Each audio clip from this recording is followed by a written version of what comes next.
अस्सलाम वालेकुम एवरीवन, क्या हाल चाल है। उम्मीद है कि सब ठीक ठाक होंगे। दिस इज़ मी सोबिया वकार। आज मैं आप लोगों के लिए लेकर आई हूँ वलीमा ब्राइडल लुक।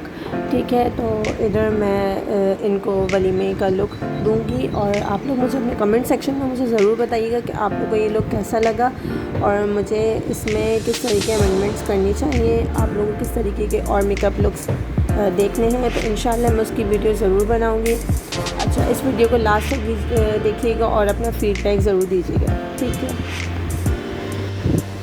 और हाँ, मेरे चैनल को सब्सक्राइब ज़रूर कीजिएगा, लाइक ज़रूर कीजिएगा और अपने फ्रेंड्स एंड फैमिली के साथ शेयर कीजिएगा ताकि वो लोग भी इस लुक को देख के क्रिएट कर सकें।